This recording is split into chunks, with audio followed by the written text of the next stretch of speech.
All right. Hi, everyone. My name's Molly Alves. You're probably sick of hearing my name at this point. I am the new Beaver Restoration Program Coordinator for the state of California.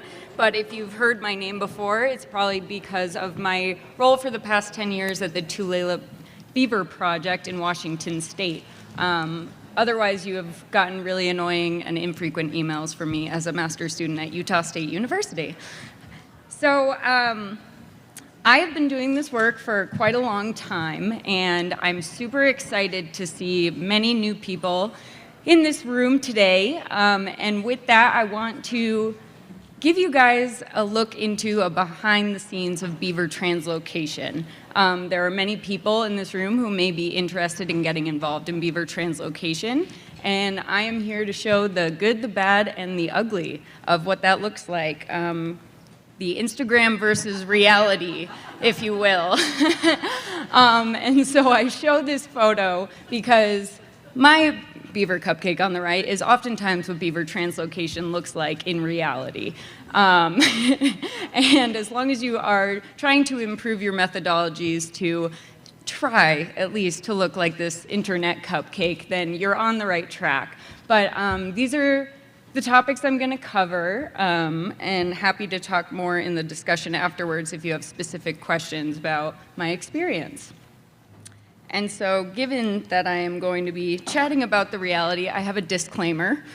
And so I want to warn everyone that because I'm going to be showing you really all there is to being a successful translocator, I think it's important to show you the reality of what that actually looks like as a biologist. Sometimes that includes beaver injury, sometimes that includes beaver mortality, and so there are going to be some photos that people may find disturbing, but this is meant to be educational. And so when we're talking about translocation, we need to figure out where those animals are coming from. And we essentially want to be detectives in figuring out how to select beavers for translocation. You know, in my past experience, oftentimes we're getting phone calls from very distressed landowners, and while beavers can certainly cause very real and intense problems for landowners, these issues are often over-exaggerated, as we find. So it's very important to, first and foremost, encourage coexistence, because these are often minor problems that can be solved with very simple tools and don't require removal of those beavers, whether humanely or lethally. You want to use tools like game cameras to identify the hubs of beaver activity and where the issues are arising. So you can plan a trapping strategy, because trapping should be done effectively and efficiently in order to ensure the well-being of the animals that you're interacting with. I always say don't agree to trap a family of beavers until you know where they're going, because we want to minimize the amount of time that we're spending with these animals, and I'll talk a little bit more about that later. And then I have this don't target fragmented family groups, particularly in Western Washington, where most of my relocation experience comes from. We have a history of a ton of lethal management in Western Washington, and being a restoration project at its core, we don't want to trap beaver families that have been recently trapped within the last year or so. These are often fragmented family groups, and while it's important to try and preclude the lethal management of those animals, trapping fragmented family groups does not help us reach our restoration goals where the beavers are being placed. We are really looking to relocate intact family groups that will have a maximum effect on the landscape. Trigger warning. Close your eyes if you don't want to see a laceration. And so important to note that in trapping beavers, injuries do happen, and that's okay, but if you're doing trapping correctly, mortality should not be happening. So first and foremost, if you are intending to trap beavers, learn from people who have done it before. Okay, cool. I have seen many people make many mistakes in trapping beavers for the first time because they didn't take the time to learn the proper techniques.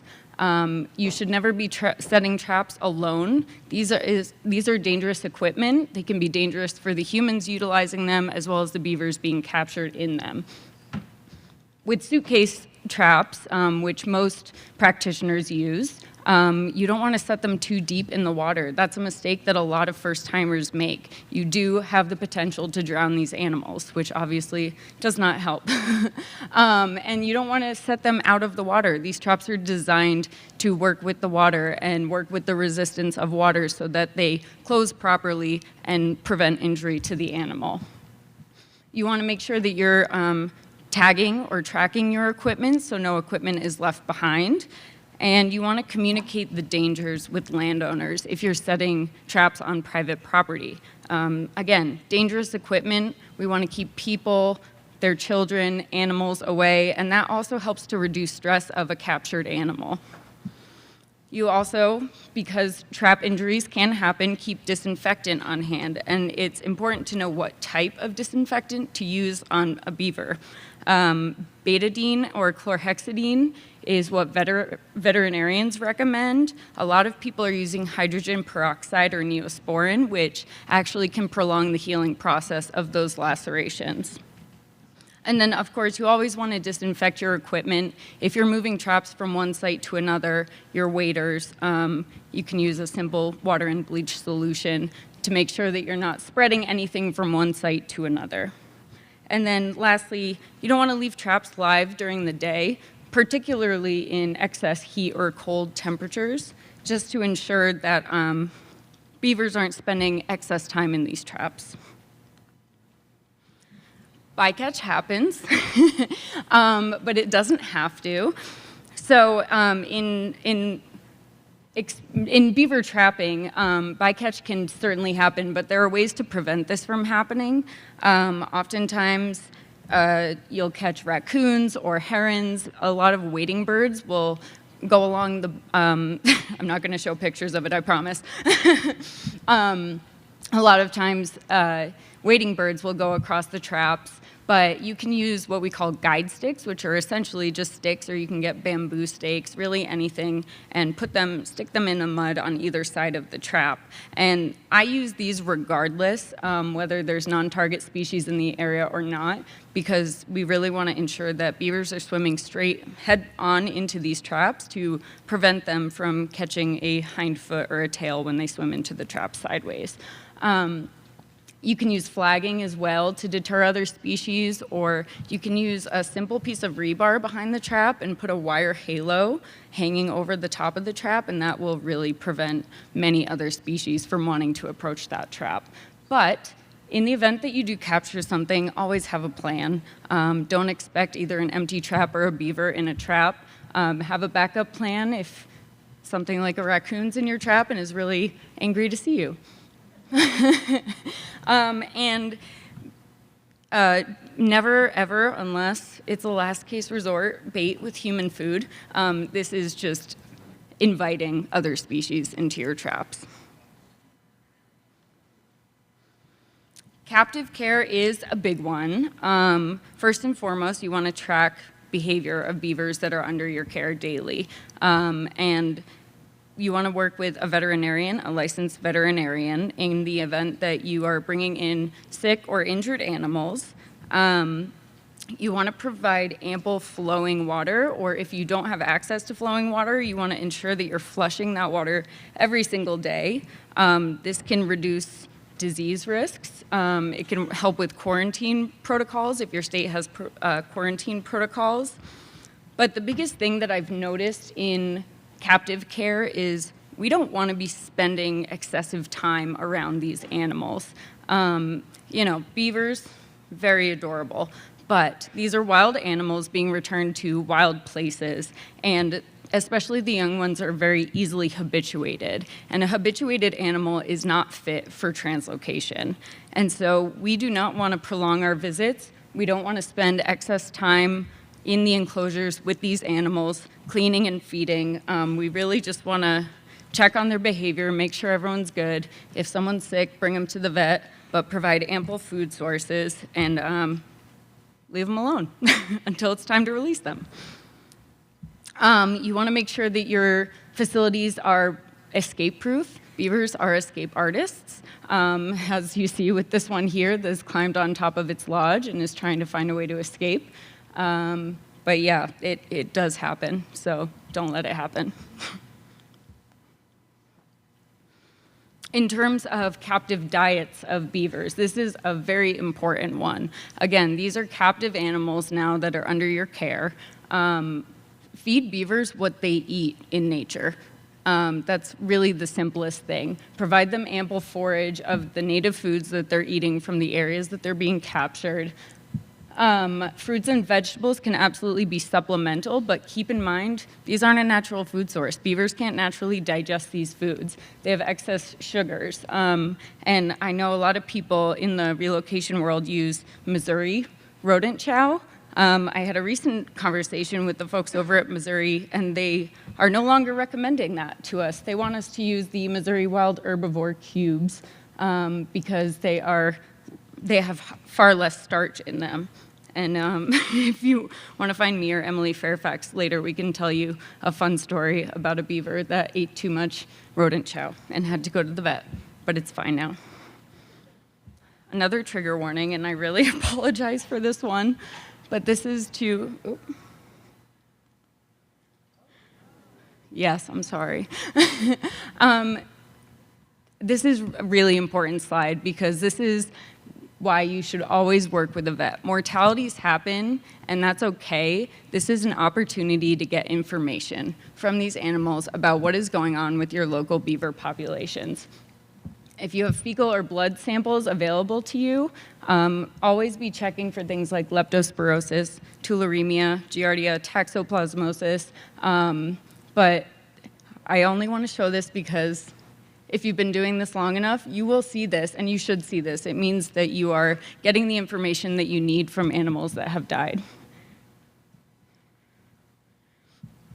In collecting beaver data, make sure that you know what data you need from that animal before it's in your hands. This is to show the use of a beaver bag for immobilization. Do not try and handle an animal if you haven't been properly trained in beaver immobilization techniques. Don't attempt to tail tag unless it's absolutely necessary. We've seen some really good examples of tail tagging today and the data that we can get from it, but unless you have a reason, whether that's scientific or to expand beaver translocation methodologies and tracking, it's not a necessary thing to do, and it can decrease the fitness of that animal.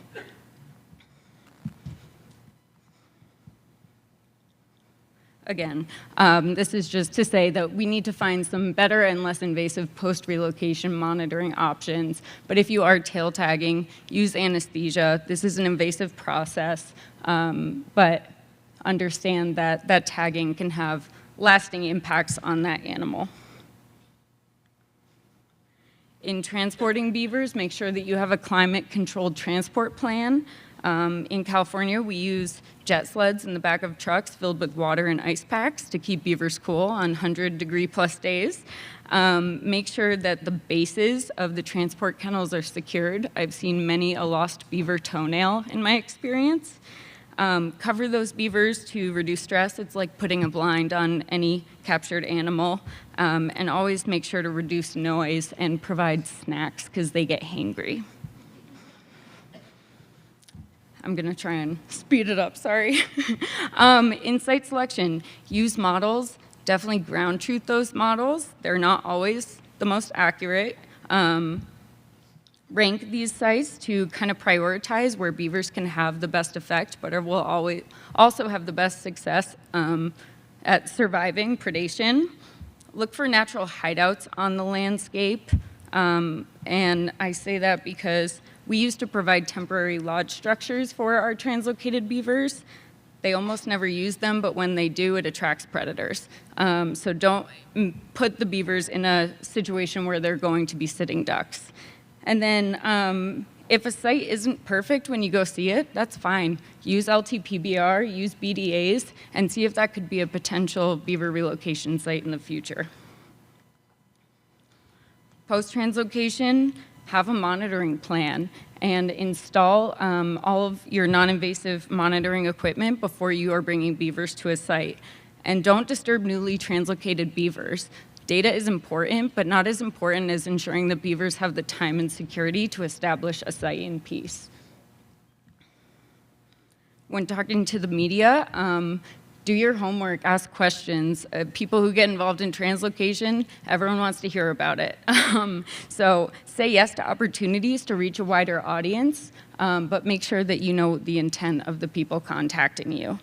And obviously, don't reveal sensitive locations of translocations. We don't want these to become attractions on the landscape. And I'm going to try and move forward, sorry.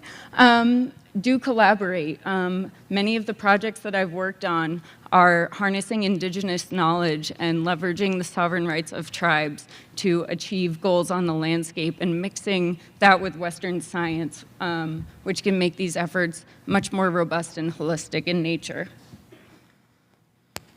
And then, of course, share and please publish your data. Whether it's a failure or a success, all of that information is good information that can really help better beaver translocation as a whole, whatever your definition of success is. Thanks.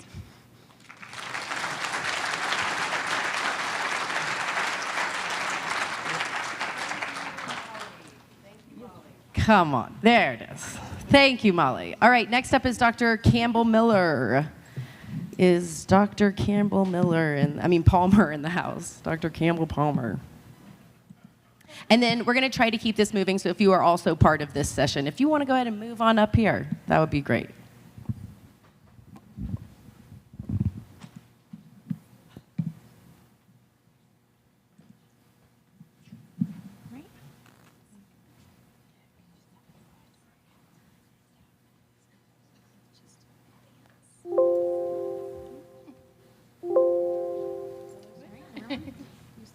Okay. Okay. Sorry about that. You should just be able to go this, like, with the font there. Thanks. Sorry about that. No, it's fine. Hi, thanks for listening to my presentation today. I'm Roisin Campbell-Palmer. I work for the Beaver Trust, which is an NGO in Britain, and we are trying to actively translocate and relocate beavers throughout Britain. So.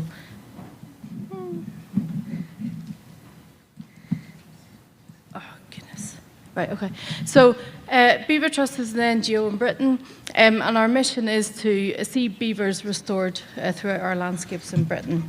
I'm going to try the key, that works better. So a lot of part of our day-to-day is actually working with the animals and moving them from complex sites in Britain. So we are very hands-on, we trap and translocate, but also a lot of our day-to-day is about mitigation and encouraging coexistence. So we do a whole range of mitigation techniques. Also, we have a very inspiring education team. So it's really about addressing the misconceptions with beavers on our landscapes. This is a species that's probably been lost for a few centuries in Britain before we brought them back. And also we work in collaboration with a whole host of organisations to really try and restore our riparian habitats, not only for beaver restoration, but also because it's the best thing to do. We know our waterways are in big trouble. So, I'm not sure if this audience is really familiar. This is a Eurasian beaver, very, very similar to your American beaver, but completely separate species. But we have followed very similar stories. This was a species that was almost globally extinct due to the actions of humans. So pretty much when we wiped them out of Europe, we went over to Canada and North America, and we wiped your beavers out too. But yeah, so we're trying to make up for that, sorry. So if you look at the map, the black areas marked on the map is where we pretty much hunted down the species. You can see in parts of Norway, it remained very small populations in France. We estimated maybe about just over 1,000 individuals remained. But the good news is the area marked in orange is now the current distribution of this species. So through lots of proactive reintroduction efforts by a whole host of European countries, we can say this species has been widely restored to its former native range. Now, I'll just point out the area in brown elephant in the room. That's our North American distribution of beavers in Europe. So, well, we can come back to that, but that is our non-native right there. But, in all seriousness, when we start to look at Britain, which is just over here, this is the outer extent of the Eurasian beaver in Europe. Just to say, they go right the way across to China and Mongolia, but Finland and Russia is a bit of the elephant in that distribution. And this really is because a lot of people in Europe really believe that this species is so important and has so many benefits that we wanted to see it back. So much efforts have been put into that. And again, the public support to see this species widely distributed can't be underestimated. So if I look at the picture in Britain, well, the good news is, in Scotland and England, this has been a European protected species. The slight divulgence to that, on the same day it was announced as a protected species in Scotland, over 30 lethal control licenses were also issued. So we'll pass over that, we'll come back to the politics. But what that means is, in Britain, if you want to possess, trap, kill a beaver, you need a license for that. But it also protects the features such as the dams and the places of shelter. So this is what we work to day. Now, if you look at the map, we can see there's large extents of wild beaver populations, largely in Scotland, but also now looking at the southern edge of England. And these are breeding, expanding populations, which we're really quite excited about. The kind of definition to that is a lot of these populations only exist because of unofficial releases. So I'll come back to that. The good news story is that we can actually now do small-scale wild reintroductions, largely in Scotland, but the only way to see beavers back through our official translocation process in England or Wales is through if we move them under license to enclosed populations. So I'll explain a bit more of that later on. So if we go back to Scotland, what we see is actually, yes, of course, beavers in some habitats are causing conflicts. So a lot of my day-to-day is dealing with largely the agricultural community and beavers moving into this space. So this drone footage or picture here shows, we have everything from, tree and crop impacts. So this is a drone picture of, typical cereal feeding by beavers coming up from the river, and the metal box structure, that's one of our traps when we have to remove them from these circumstances. But I would say the main conflict that we're facing in agricultural areas in Scotland is really burrowing and undermining the bank structure. So I don't know if it's a species difference, but the Eurasian beaver really does do a lot of burrowing, and we see bank collapses from a lot of their activity. So they're doing very well in these systems, and this is prime agricultural areas in Scotland, which are very flat, they're very fertile, but we've heavily drained them as humans for food production, and the beavers have moved straight back in and thought, brilliant, that carrot field, well, this is brilliant habitat, there's a bit of water, I'll put a dam in. So the secondary impact that we really have to deal with is the damming of all these agricultural ditches.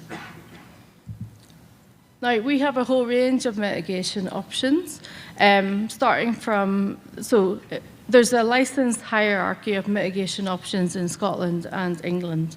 So we start from, the more simpler mitigation, like tree protection. So we're really trying to encourage, landowners to accept that beavers are back, and if they want to protect trees or their crops, then they can take steps on their own. We are then contracted by the government in Scotland to help with the more licensable activities. So dam mitigation is a big one because it's under license. So we do everything from removing dams or notching dams to installing flow devices. These are all licensable actions. A lot of our day-to-day is also now starting to work with burrow infilling. So if we look at the right-hand side, this really is only implicated in areas where burrows are undermining banks. Now, these can be flood banks that are protecting a large area of agriculture behind, or even properties. So we try to open up the burrows and backfill. Obviously, the beavers aren't there. but really to increase the stability of those banks. Now, only in Scotland, if all those implications don't work, we can then move to translocation or lethal control. And these are licenses that are subjected from the government as an almost last resort. But these can vary year to year, and we can get into politics, but there's a lot of lethal control licenses handed out in Scotland. So this is where we come in. We try to trap and translocate before lethal implications are put in. The good news is, in the last couple of years, the government authorities are asking people to engage with us to trap and translocate before they implement lethal control. That's a bit of a good news story. Now, saying that, we really emphasize if we have to come in, then we're trying to move whole family groups together. And that's really important. We're talking about the welfare and success of future translocations. If we move family groups, we can see they do much better than if we're moving individuals. Part of that process, and it's very interesting to see from the American experience, our traps are quite different. You'll see on the right-hand side, basically our traps are large box units, live trapping traps. So the beavers can go in. They're pretty much fully enclosed, apart from a small mesh panel for viewing. There's lots of food in there. So we really believe these are the best welfare traps, because what we can see when we monitor beavers in the traps, they spend a lot of time during the night biting and fighting the trap. So if there's larger mesh panels, we're getting a lot of injuries to the teeth or to the claws, bruising to the claws. So we've modified these traps, and we're learning experience from our German colleagues that we try to make this a kind of safe, enclosed space with little moving parts that animals can hurt themselves on. And there's lots of food in there. So we come back in the morning and we remove them from the traps. We have, I guess because our British laws are more stringent for animal welfare, so we have lifetime cameras on every trap, and we've got trap alarms which work on vibration. So as soon as the animal is approaching the trap, or we can monitor them approaching, or we can also monitor their behavior in the trap. So it just means we can prioritize getting there as fast as possible in the morning. So the release process, which I would argue is the most successful part of the whole everything we do, there's actually a lot of pre-prepared work before you can get to the release stage. So we work with a lot of different projects. We do a lot of habitat suitability assessments. We work with the projects to do the license application. And you can imagine in Britain, that's a long, tedious form. So we spend a lot of time working through this. There's lots of supporting information that's required. Also, under kind of UK kind of government license process, we have to do a lot of public engagement. So even if we're putting beavers back into enclosures, we have to engage with the people that landowners around that process. But if we're doing a wild release, you can imagine there's a whole catchment scale public engagement process, which is really quite tedious and takes many, many months. We do a lot of site preparation work, but this is very dependent on the type of animals we're moving. So for example, if we're going to release a family of animals that have young kits at the back end of winter, we create a lot of brush piles, for example, so make sure they have shelter immediate on release before their parents can kind of dig burrows, for example. And then the main part we do is the animal source and health screening procedure. The release itself is brilliant and everyone wants to be there, so that's the media opportunity. But just to stress, we do a lot of post-release monitoring. And from a welfare point of view, that's really where we're kind of emphasizing the work should be done. Now, we can do all this work because we have very specific holding facilities. So when we trap animals, we bring them into these pens. We can hold 6 families at a time. And the length of time is really dependent.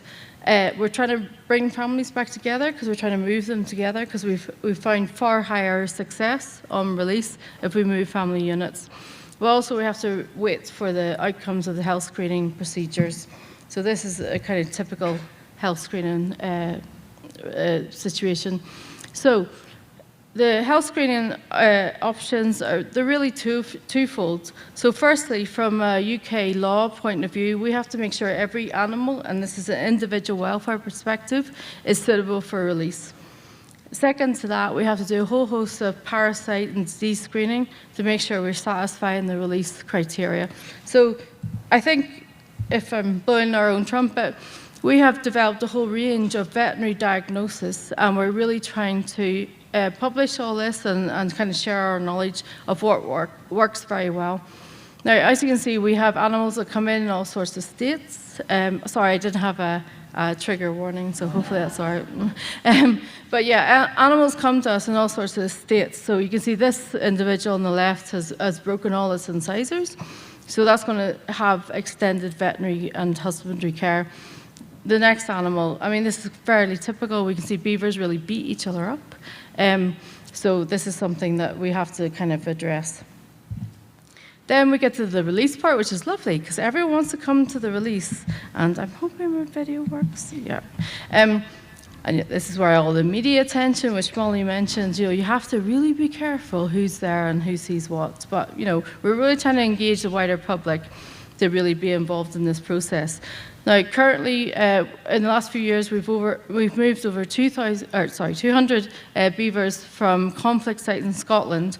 But on top of that, we do a lot of health screening when beavers, I'm going to use, appear in our environment in Britain. We are called in by the authorities to do health screening and make sure the right species, etc. as well. So we are handling and processing a lot of animals. The good news is, in the last couple of years, we can do a lot more translocation of beavers to Scotland and wild release. So that really makes it, to me, the most important part of the job. A big part of our post-release monitoring is ensuring that we are doing everything we can to ensure the best survival rates possible. We encourage any project we work with to do a lot of post-release monitoring, and that can be a whole range from camera traps, fuel signs, etc., breeding success. We individually tag every animal that we release, so if anything dies, we do post-mortem examinations, and we feed that back into our protocols, and if we can refine our translocation methods, that goes back in that process. So hopefully you can see, I feel we've got fairly good survival rates from at least 1 year post-release. And we can monitor that as an individual level, which is really quite important. We can absolutely see that there's various stresses, and time in captivity absolutely is a factor in death post-release. So we're trying to work on that as far as possible. We are often criticised in Britain to bringing back this vermin animal that has no natural predators, because we quite rightly, well, we did it very well. We killed off all their predators as well. But we can see that kits are predated, so otters, badgers, even people's dogs are predating on kits, so that's something we're monitoring. 2 slides left. I'm very aware of flashing. So I just want to say, the enclosed projects, absolutely nowhere in Europe or America has gone down this route. So this is definitely a British quirk, shall we say. But the only way we can release, or I don't want to be emotional, but save beavers in Scotland and move them down to England and Wales is if we put them into these enclosures. Now, I'm very mixed ethically on these enclosures, but they range from 3 to 100 acres. So these are basically fences that are thrown around natural hydrological features that beavers, we put beavers in as a pair, family unit, and they can pretty much be beavers. The success of this part is, because it's only legal route down south, is that the public engagement factor on this is huge. The research opportunities are huge. So yes, they're technically enclosed, but it's, the only way you can move animals down and save the genetic diversity of what's been shot in Scotland. So absolutely, we've learned a lot. Animal husbandry, welfare considerations, research opportunities. We can see automatically, and this is an enclosure, how much water is now openly being stored on these sites. So all the stuff we've kind of heard before this of what beavers can do, we're demonstrating this, and public can come and see this. So it almost gives them a vision of the future of beavers in Britain. So that's been a really important part. And tomorrow you'll hear about a really, critical, important enclosed project in London. So, the public inspiration of that has been really important. Beaver Trust manages a stud book, and that is a way that we can manage all these animals in these enclosed populations. We manage them as a meta-population. So when offspring are produced in these populations, we put them together, we translocate them, we put them together to ensure high genetic diversity. So these animals are not left to kind of inbreed. So that's been really quite important. So that's not worked. Just to say, the post-monitoring does occur in wild releases too. So we do things like, we encourage the projects to put bait down, put camera traps on it, so we can do pretty much a head count and check that every individual that we've moved is not suffering injuries or any welfare concerns as part of the translocation process. And just to end, the next steps for us that we're really trying to promote is, well, the good news story is we can absolutely see that the wild beaver populations in Britain, which we estimated around 3,000 head of beaver, we can see automatically these beaver-generated environments that are producing, everything that we've talked about in the last few days, the positive biodiversity benefits, the ecological services are now really starting to be generated on the live wild concept in Britain. So that's really quite exciting. The wild populations are expanding, and still, through all of this, and we're talking about 15, 20 years later, the public support to see the species back in Britain is really strong. Yes, of course, there's challenges, mainly by the landowning kind of sector involved in agriculture, fisheries, and infrastructure. But I believe that we can kind of work together to coexistence. Science is back in beavers. We can see that. This room probably accepts that, but we had to demonstrate that on a British context, so that's been really important. Wild release options in England and Wales, we heard from Derek and Alicia today that these are now really being considered, and this is a strong lobby in power to see these animals back. We are hoping, beyond hope, that before Christmas this year, we're going to have an update from the government that is really going to embrace wild releases in England and Wales, and this is really, really crucial. Ultimately, we want to phase out enclosures, but that's been our legal stepping stone to see this species promoted right the way through British landscapes. So thank you very much.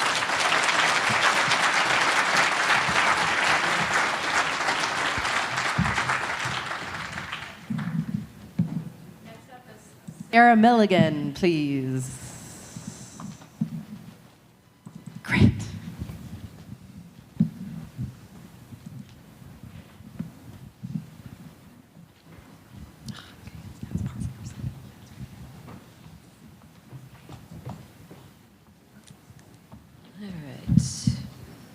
Hi, everybody. Sarah Milligan. I'm the Natural Resource Program Manager at Bandelier National Monument. Let's see if that works. So if you're not familiar with Bandelier, we're located in northern New Mexico, about an hour northwest of Santa Fe. You can see our boundary on this map. We have about 33,000 acres. It's canyons and mesas. We run from about 5,000 feet at the Rio Grande all the way up to about 10,000 feet at our highest point. So lots of different habitat there.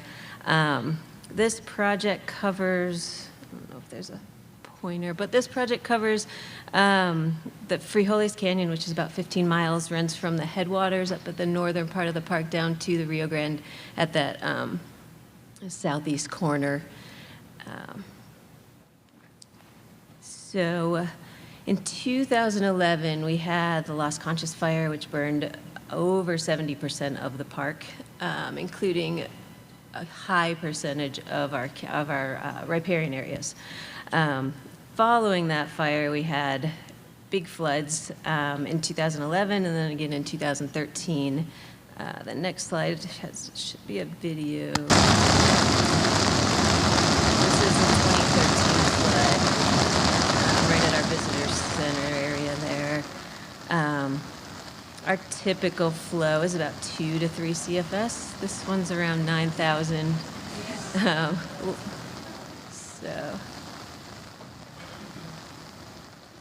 That's our tiny little creek right there. And then this just shows kind of some of that data. I circled that high flow event right there, almost 14 feet, and the 9,000 CFS that I mentioned. And you can see on the bottom that graph shows our normal 2 CFS flow.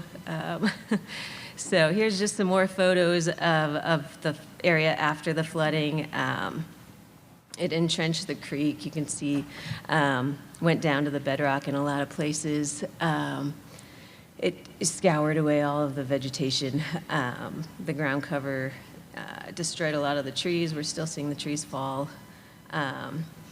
So this was 2013. We started talking about restoration. We talked to a bunch of companies. They were a little more heavy-handed than we wanted to be as Park Service. And this is also, most of this area is wilderness, so we couldn't use the heavy machinery. We wanted to go low-tech with our restoration. So in speaking to the management team, the restoration companies, we kind of decided to start with tree planting, and then beavers came up in conversation. So why beavers? I won't go into all of that because everybody knows why beavers. But we realized that we found 2 studies in the park that referenced beavers. So we knew we had them historically, but not since the 60s when they were extirpated and removed from most of the state, really. But the other reason is beavers are a lot better at restoration than we are, so which we're learning.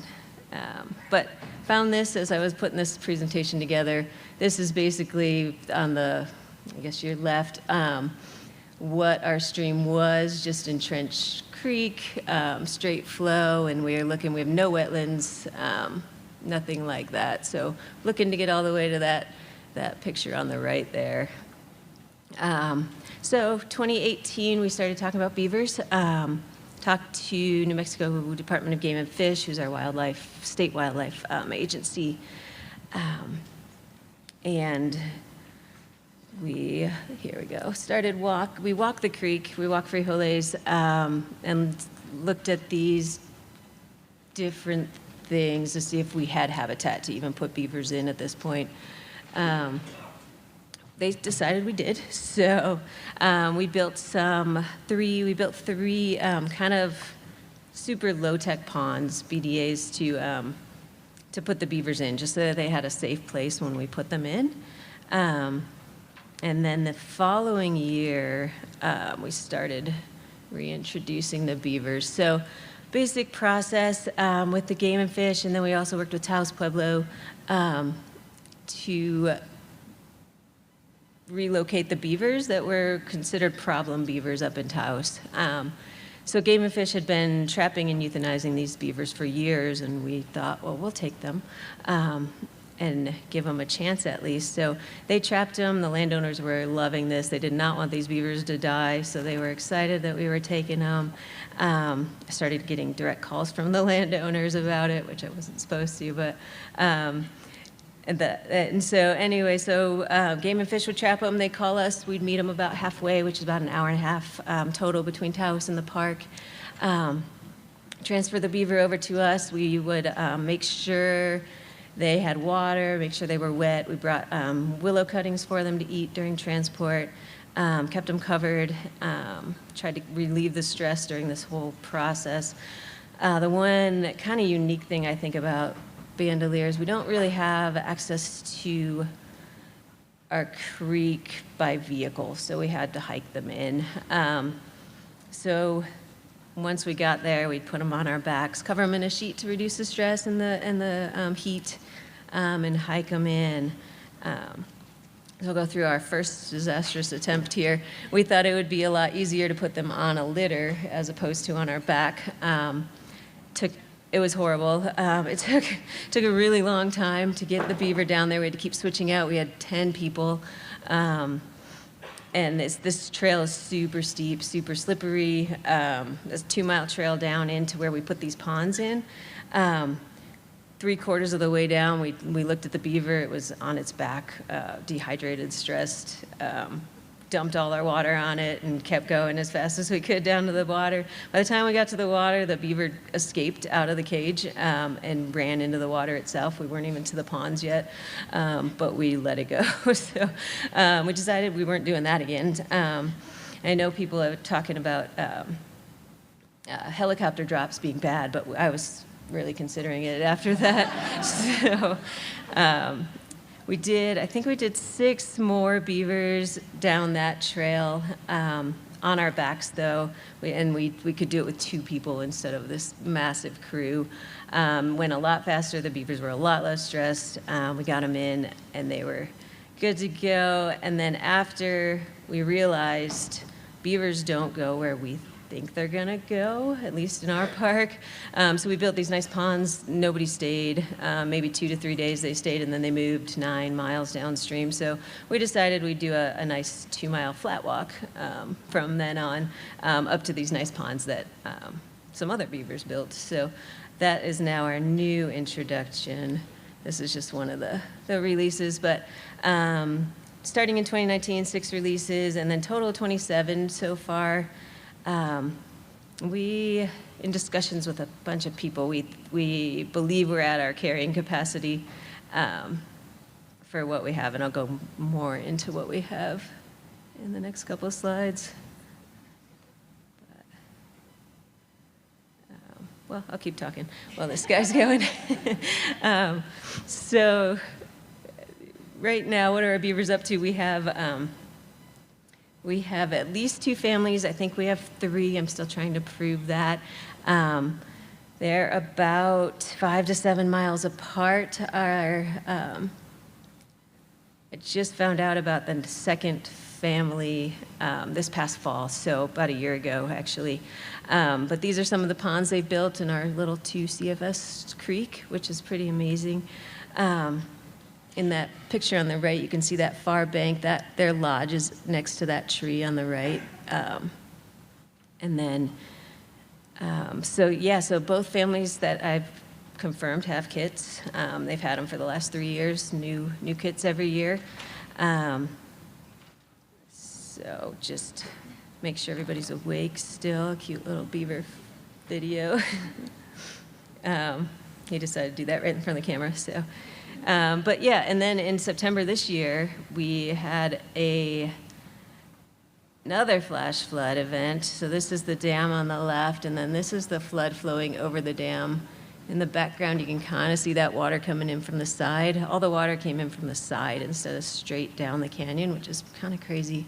That was about a 5,000 CFS flood. It was up to about 6 feet.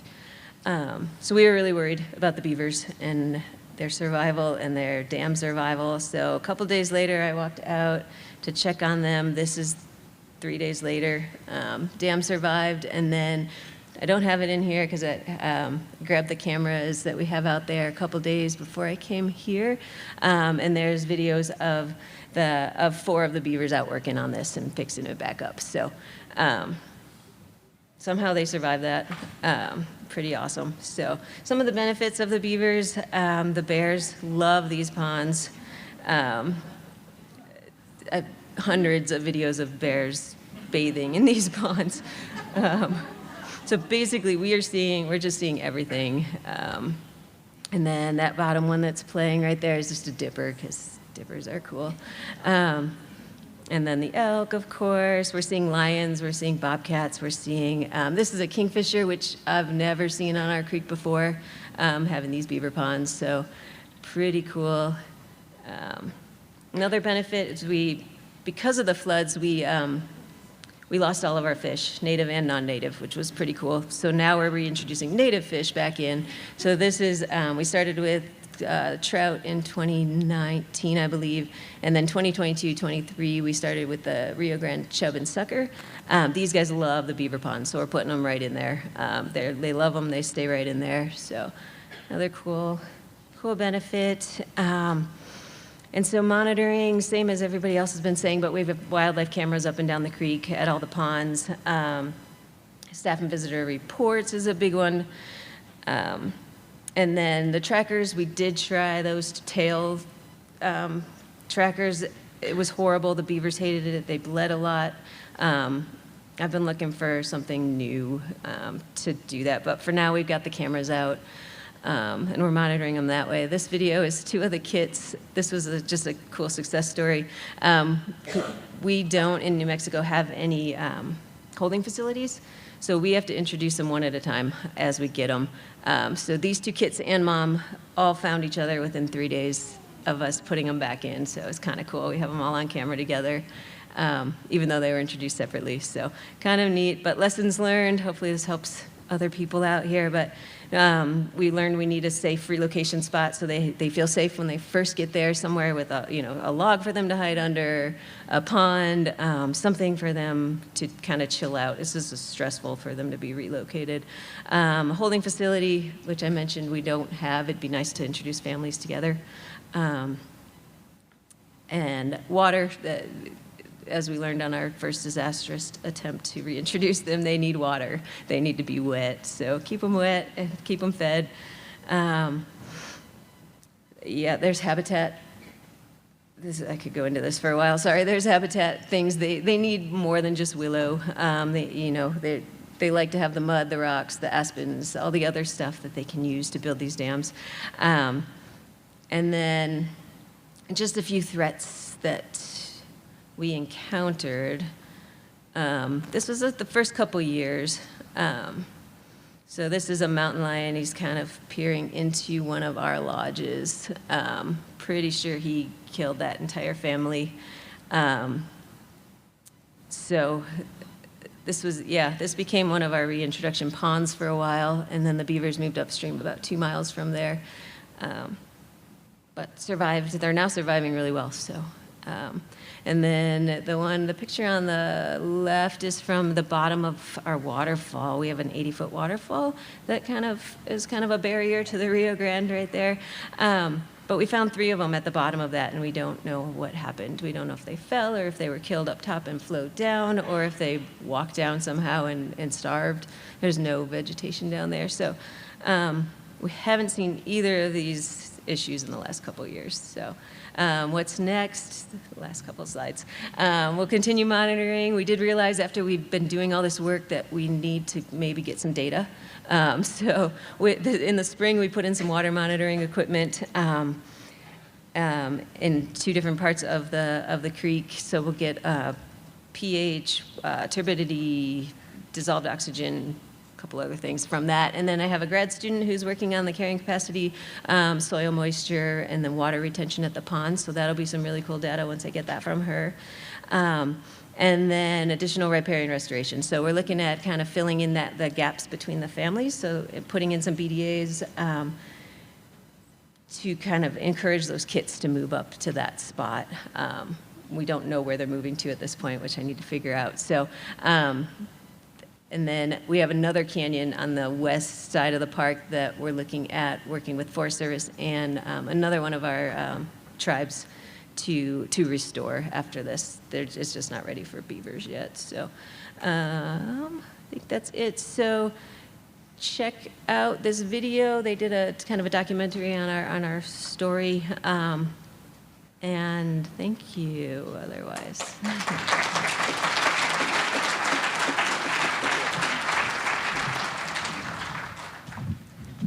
Next up, introducing Gerhard Schwab.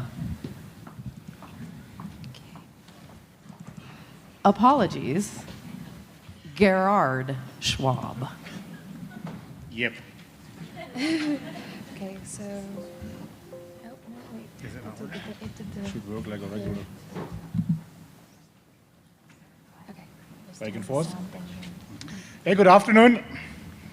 Thank you for inviting me. We are flying back from America to Europe, and I got now 50 minutes to present you 100 years of comeback of the beaver to Europe. The grandfather of your North American beavers, the European beaver, had the same fate as yours, was hunted almost to extinction. The original estimate of beavers in Eurasia, based on the river that are available, is about 100 million. And as Roisin mentioned already, we had about 1,000 to 2,000 left. Beavers were hunted for fur. They were hunted for castoreum as remedy. And in areas where the Catholic Church was prominent, they were also hunted as meat. They could be eaten during Lent because they were declared as fish. So in an abbey, as monk, with a goulash of beaver and good dark beer, it was easy to survive the Lent starvation. The return of the beaver started with single people. As almost always, it's single people doing it. That's Amtmann Beyer, a civil servant, who was starting with protection of beavers around 1900, 1910. He was building rescue hulls for beaver in flooded areas, and he also took lots of pictures. You can see the early version of the iPhone. It's better now. The comeback of a beaver started with stage 1 in the 20s up to the 70s in the Soviet Union, Scandinavia, the Baltic states, not for any reasons of nature conservation. The reason was hunting. The beaver is a valuable game species, and it's just too expensive to raise beavers in captivity. You have to raise them for at least 2 years before they got a big pelt. You have to keep separate families. You have to provide fresh water. You have to provide a lot of food. So the idea was rather simple. Kick them out, let them breed, and if they are enough, go out and harvest. The other problem was you didn't have beavers to release. The population was down to almost nothing. So in Russia, we were able to see it 10 years ago on a beaver conference. They've been building beaver breeding sites. So you got a beaver family in each of the kennels here, and they get youngs, and every second year they take the youngs, the 2-year-olds, move them out, and they've been producing now a couple of thousand beavers for relocating within the Soviet Union. The beavers were very well taken care of, so they were fed by nurses, so was not alive too bad, because if you were the first one to be set out, hunting didn't start yet, so you had a pretty good chance to survive there. Then there was a little break. So the north of Europe was covered in the 20s, 70s. Then there was a little break in the 40s. The 40s was World War II. The beaver didn't have prime priority in beaver releases. The second stage started in the 50s up to the 90s. Back then it was the restitution of an almost extinct species. Man had brought beaver almost to extinction, so we have to bring him back. That was the time when nature conservation started. Carson's book, Silent Spring, I think 69 or something like this, that when the people thought about, okay, we have to do something than just production and industry. So in Switzerland, they released about 90 beavers. In France, they relocated beavers from the small population they had. They released beavers in Austria, in Germany, and in the Netherlands. Same was as in Russia, they didn't have many beavers. So for example, in Bavaria, when we released beavers, we collected them from wherever we could get them. So we got beavers from Russia, we got beavers from France, we got beavers from Poland, we got beavers from Scandinavia. When there were beavers available, get them and release them. And that's the first Bavarian beaver from Russia. Still a bit cautious coming out of the box, but it took him about 3 days in the enclosure, and then he was digging underneath and was in the wild. The second stage was Central Europe, covered with beavers. The third stage started 90s to the 2010s, and that was my best time as beaver manager, because I was involved in a lot of the exports. We brought beavers to Croatia, to Hungary, Romania, Belgium, Denmark, Spain, Serbia, Bosnia-Herzegovina, Scotland, and you've heard the presentations from Derek and Roisin, the escapes in England. They are mostly beavers from Bavaria. Thanks God we didn't have all the complications you have now with releasing beavers. It was rather easy. There was not much preparation of the areas done. When we released beavers in Hungary, they were released in national parks. There was enough water. You just have to bring the beavers, kick them out. So then in Romania, they just look where is enough water, take them, kick them out. We didn't do any BDAs and create artificial ponds. Kick them out and let beaver do the job.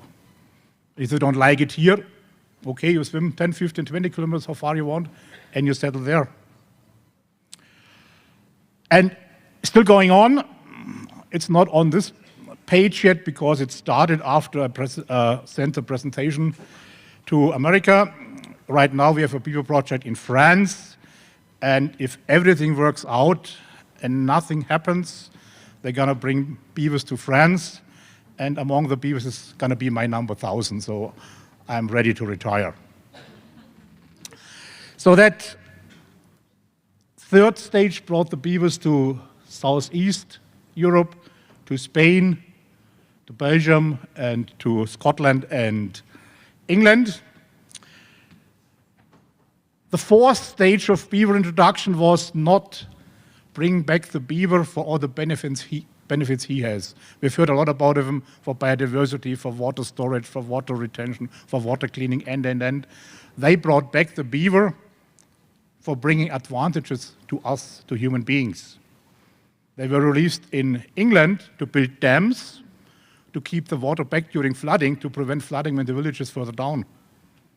If you have additional biodiversity, if you have other advantages, that's fine. But the most important was to build dams to help the people not being flooded. And we also moved beavers to Mongolia in 2013. They wanted to release beavers for water purification. So instead of building lots of expensive sewage plants, you release the beavers, and the pond, that's going to be the places where the water is going to be cleaned. Works fine. The problem is it's rather expensive to bring beavers to Mongolia because to fly them to Mongolia. So they're building other breeding areas like in Russia, where they have now in this area 10 pairs. That gives about 20, 30 beavers per year to release. And you can see they're doing fine, sitting together. It's a rather narrow life in the enclosures. But the other option was in Bavaria, either you go to Mongolia or you're killed. So it was rather easy for them. And to be honest, we didn't ask him, we just took him. So we had now the project in England and the other one in Mongolia. It's still going on. And we also have lots of smart beavers that don't need human beings. They kind of remember after last ice age, Europe was covered with ice. We survived in southern France, we survived on the Black Sea. And what did we do? We spread ourselves. So offsprings go out, find a new territory. And that's also what the beavers did with our releases. In Slovakia, we had a planned beaver release. Didn't take place because the lady got married, got pregnant, and was off business for 5 years. So the beavers from Croatia moved into Slovakia, from Slovakia to Austria, and then on. Czech Republic had released beavers, got also immigrants from Germany. Luxembourg was settled by beavers coming from Belgium and Germany. Slovenia had immigrants from Croatia, Austria, and going into Italy. Ukraine got beavers from Hungary. From the Ukraine, they moved back over the border to northern Romania, so filling the gap there. We have in southwest France beavers coming from Spain.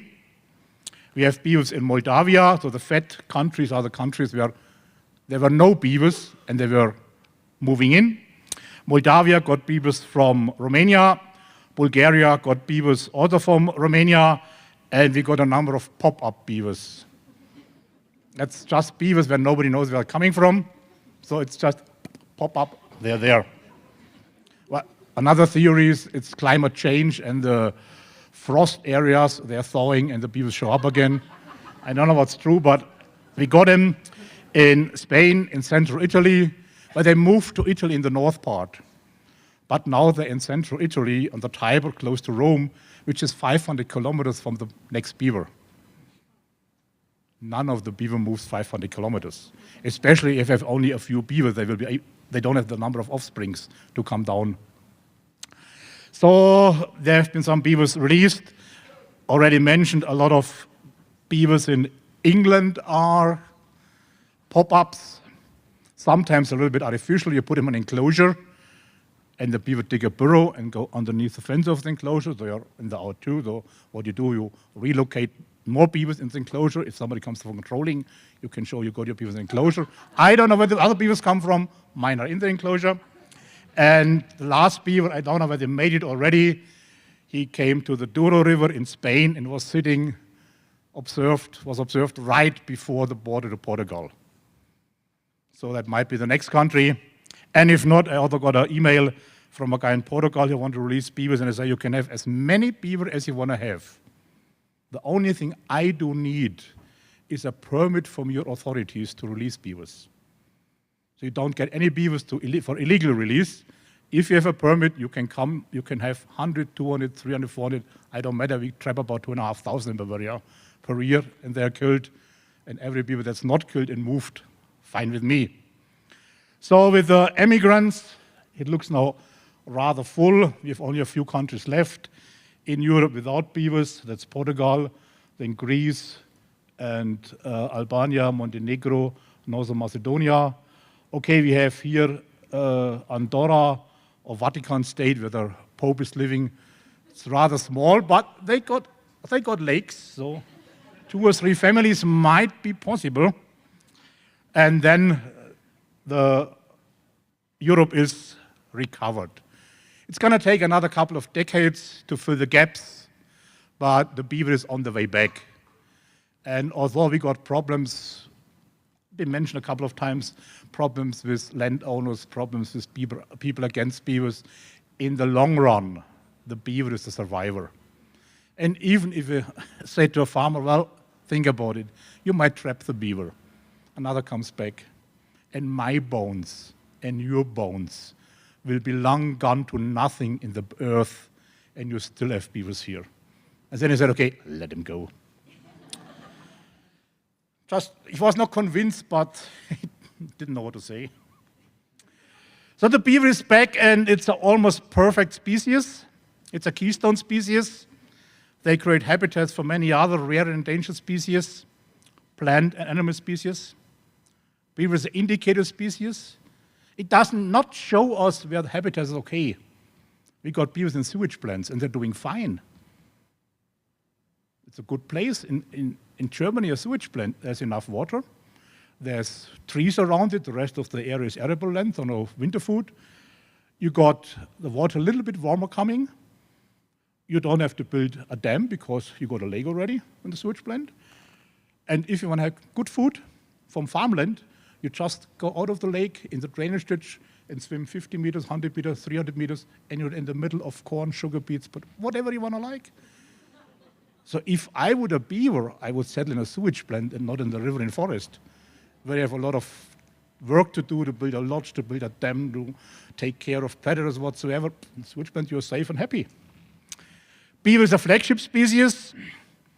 We had hundreds and thousands of species going extinct where nobody knows the name.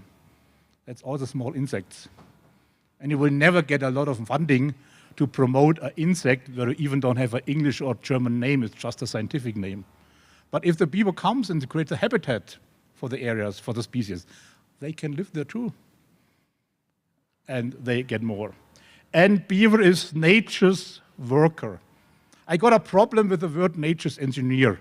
That's a very common expression for beaver. It's true, but the beaver is more. An engineer is planning. He makes a plan. That's the engineer. The beaver is not only doing planning, sitting around, I plan a dam, I plan a lodge, I plan biodiversity, I plan water retention. He's working. 365 days a year. And if something happens, a dam breaks or another problem, he's fixing it at no cost. And that's going to save us billions of euro because we got the plan in Europe to revitalize the river. And if we do it with people and digger, it costs a lot of money. If you have the beaver, you just have to give them the area, which you need anyway. You cannot plan on farmers' land and dig on farmers' land. You need the area to give more space to the river. But then the beaver can do the job for free. And I asked one beaver what he thinks about what we are doing. And he simply said, "Thank you for making me great again."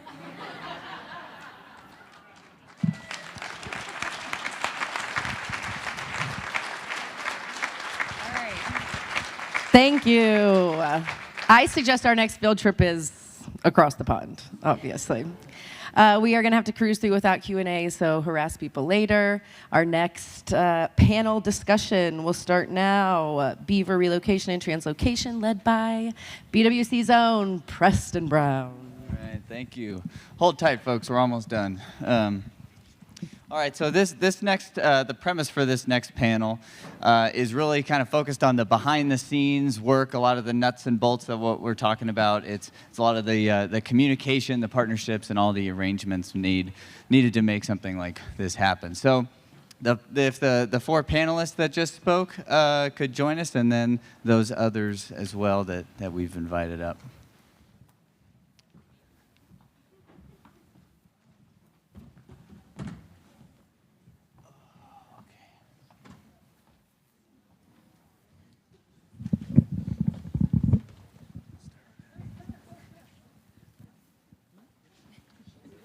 All right, so in addition to the four panelists that we just heard from, the three gentlemen on the end who have joined us, I'll let them introduce themselves, but we have Jason Remshardt, Connor Bourne, and Nate Norman. So you guys want to just give a quick where you're from and your position.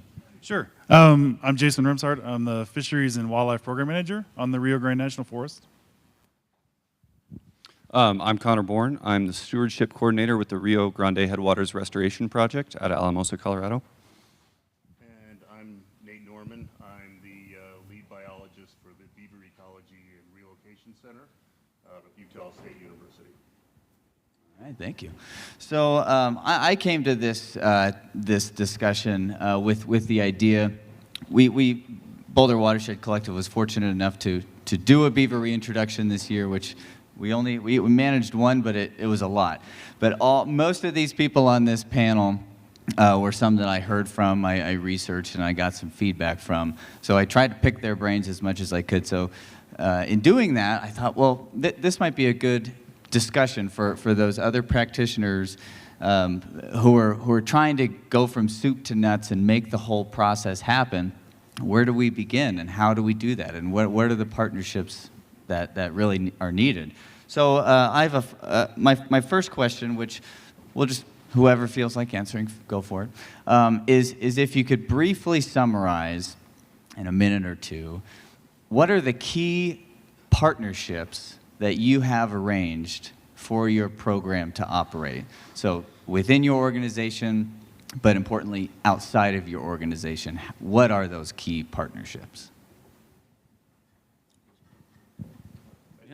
So I can start maybe just, it's kind of a broken record statement to say that communication and trust are key, but that really is what it comes down to with our relationships that we've built in the Rio Grande. It's a pretty small community. There's about 45,000 people in the valley. That's the size of Connecticut. And the water community is really well integrated, and we all know each other. So when we approached stakeholders with this idea, it was really important that we already had those connections in place with Colorado Parks and Wildlife, with DWR, and when I say we, I'm talking about specifically the collaboration between the Rio Grande National Forest and the Restoration Project. And maybe you can bounce off of that a little bit. Yeah, I think those are the big ones. I mean, it was important too to just make sure everyone was on board. We've got, like Connor said, great relationships with our APHIS folks, so with our local trappers. They were actually the first people to come to us and say, hey, we've got this ongoing issue with, there's lots of irrigation in the valley, from the Bureau of Reclamation to the refuges and all the private landowners and all the irrigation that happens in the San Luis Valley. There's lots of problem beavers. And so they came to us with this issue like, hey, would you be interested in taking some of these beavers? So it actually started with, the first discussion was with our folks from USDA, from the APHIS program. And so, and sitting down with them in the Bureau of Reclamation. So it sort of kicked us off from there, and we just, expanded, and like Connor mentioned, having CPW on board as well from the beginning, you know, getting everyone together and talk about relocation protocols and get all the different partners together. So it was really great. So that was the way we did it from the beginning. So when we got started, is this working?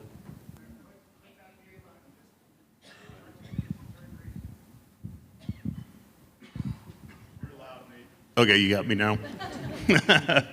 All right. Sorry about that. Yeah, when we got started, there was two major organizations that kind of came together and decided that they wanted to start relocating beavers, and that was the Utah Division of Wildlife Resources and the Forest Service. And along with some researchers at USU, they decided to start this relocation program. And we do all of our relocations through the UDWR's permit process, and so they're the organization that allows us to do these relocations. So they're a really important partner.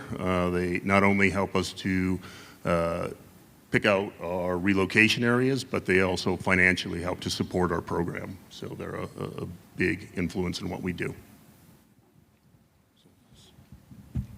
Yeah, I would just add to that, all of the programs that I've worked at, tribes have been absolutely instrumental in ensuring that these projects are possible and successful. In Washington, I was working with the Tulalip tribes, and in California, tribes like the Tule River tribes and Maidu Consortium are really the reason that our state program now exists. And then the other thing I would say is the public is your biggest ally. Education and outreach is absolutely essential if you want these programs to persist long term, and the public can put pressure on agencies, whether federal or state, to enact these changes and cross-jurisdictional boundary beaver translocation. Yeah, exactly what Molly just said. But tribes are important, and then the public, of course, that we couldn't do it without, you know, our social media and our support from our local people and the visitors. But for us, I guess the partnerships that we've used so far, everything that we've done has been completely inside the park. So working with the state has been really the only partnership, as well as the local tribes.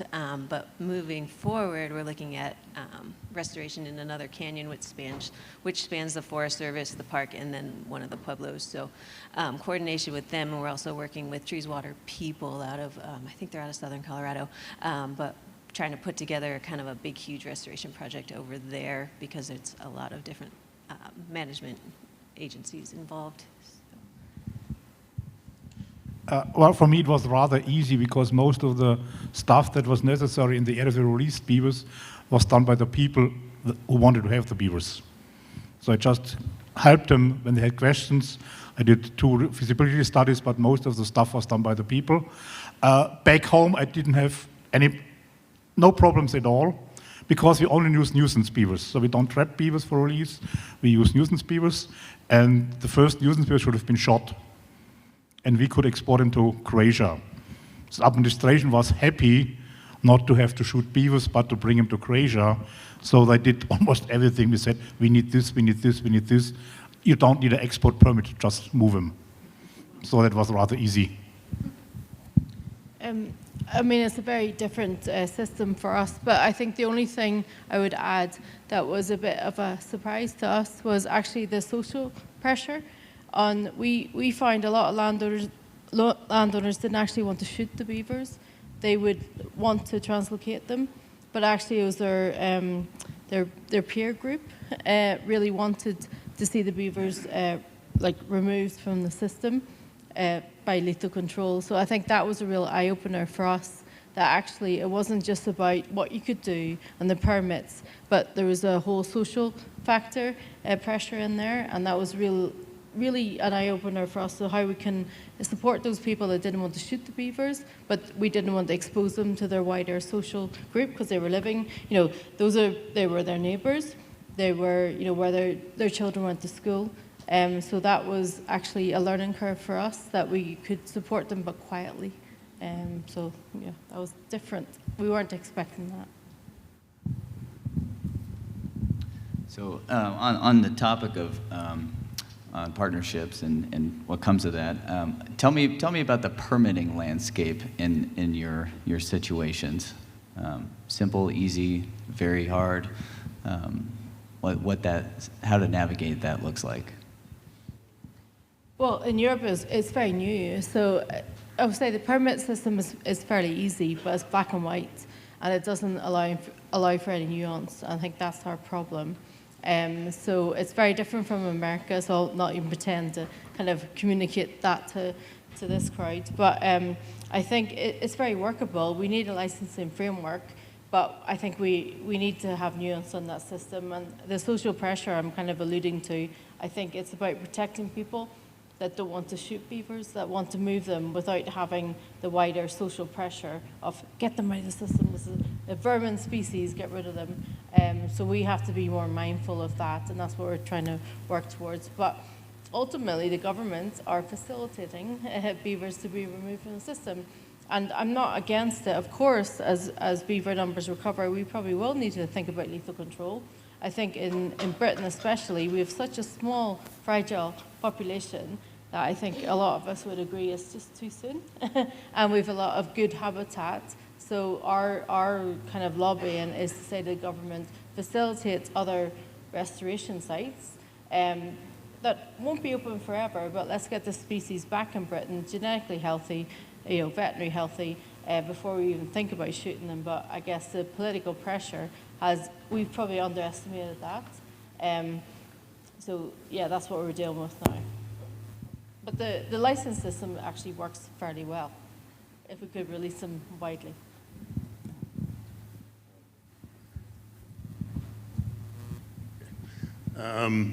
The permitting system that we have currently set up in northern Utah with the UDWR is pretty easy. We've got a good working relationship with them. When it comes to relocating beavers, where it gets harder is when we're releasing beavers into an area that doesn't have BDAs or standing water. The permitting process for that can be difficult, and we get around that sometimes by building postless BDAs, and therefore bypass maybe some of the regulations to create some deep water habitat when we're doing our releases. Again, it's interesting because in Utah, in the northern region, we have a lot more people that are interested in doing the beaver relocations. As we get down into central Utah and other areas, same UDWR has fisheries biologists that have big concerns and landowners that worry about water rights, and it can be much more mucky and difficult to do the relocations down in those areas. So even within the same state and agency, the regulations can be different. Yeah, I'd echo quite a bit of that. Colorado Parks and Wildlife being the major agency that we work with permitting. Back in 2022, we had approached them and said, hey, what kind of process do we need to go through to be squared away to move beavers? And we filled out a single application for a single trapping site, a single relocation site. It took over a month and a half to get done, which our trapping season isn't even 3 months long, so it really eats away at that time. And then by that time, the beavers had actually moved onto a different parcel. So all of a sudden it's like, well, can't trap there. We tried anyways, got one single beaver, and you can't do much with one beaver from a whole family group. So that really spurred us to go to the table with all of the CPW stakeholders and wildlife managers in the area and say, hey, can we be more flexible about this? We get a list of places that our trapper is likely to be visiting early on in the spring. We already have a good list from the Forest Service of places that we can release. Can we give all of these places to you and have the flexibility of, as the season moves on, communicating directly, saying, we're gonna pick from these lists and move forward there. And that's what we've been moving forward with for the last 2 years. It's been working fairly well. You know, Fish and Wildlife people, Parks and Wildlife people, they're super busy during those months. So communication is always a challenge, but as we're doing it each year, they're more used to it, and they are more used to getting emails and calls from me saying, hey, like, you remember signing off on that, like, site? We're hoping to do it next week. Are you still okay with that? Because without that communication, we don't want any hurt feelings.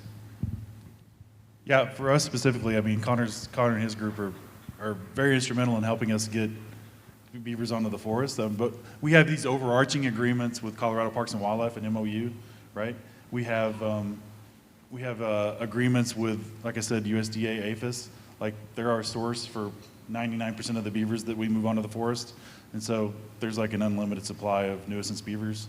I mean, there's folks working with coexistence strategies, but there's always going to be nuisance beavers that need to be translocated. So having those overarching agreements and then having Connor and his group step in and sort of help us navigate the permitting process with CPW has been great. So. Well, I'll ask one more question. We're getting low on time, but so how do you position your programs to receive information when there's a nuisance beaver on the landscape? How do you position the program to get the calls, or how do you have it so that there are arrangements made that eventually the knowledge of beavers that need to be relocated come to you? So in Washington State, we partnered with local counties and other municipalities who would call us when landowners contacted them, and eventually our program gained enough notoriety that people would just contact us directly. In California, we have the depredation permit program. So someone who has a beaver problem on their property submits an application to receive a depredation permit, but now with the beaver translocation program in place, we get to intercept those applications before a depredation permit is issued and either ask folks to consider coexistence or try to translocate those animals. Yeah, ours is fairly simple. Since we're working with Game and Fish, the landowner calls them and then they text me when they have a beaver. So it's pretty, not that exciting of an answer. Well, it's probably as simple in Bavaria as we trap and shoot 2,500 beavers anyway. The permit is given to remove the nuisance beaver, and if I have a note that I can bring 20, 30, 40 beavers to France, I just call the local authorities. I need 40 beavers. Give a note to your trappers. I will collect them, and when I've got my 40, I call you again, and then you have to shoot them again. So we have now a system of removing nuisance beavers, and the transport and export and getting beavers, that's just part of it. And we do it rather easily. So if you want to have beavers, just call me. Yeah, well, just say it works very well in Britain. There's a licensing framework, and we hold the contract. So any issues of licensing licenses are issued for removal or lethal control, and we are directly contacted by the government to go in and work with those parties, and we can remove the beavers quite easily. So I think that's of the whole system, that works very well. Like in California and some of the other states, we have a nuisance beaver permit program. So when they call into to get their permit, they let them know that there's an option to do live beaver trapping. And if the people are interested, then they give them our contact information. And prior to our organization, the only way to remove nuisance beavers was lethal removal. So that's been kind of good that they have the option.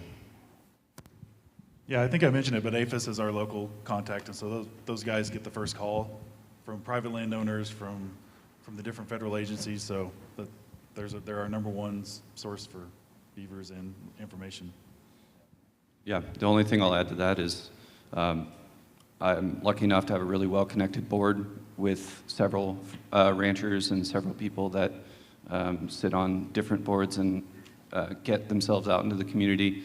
And getting buy-in from them has been really great because, you know, having ranchers that can spread the good news is always good. And we've actually had a board member that has turned into a customer from us, and he's. I remember him saying, "So if these beavers are going to be our contractors up on the forest doing work, can we add an amendment to the contract to say they have to stay up there?"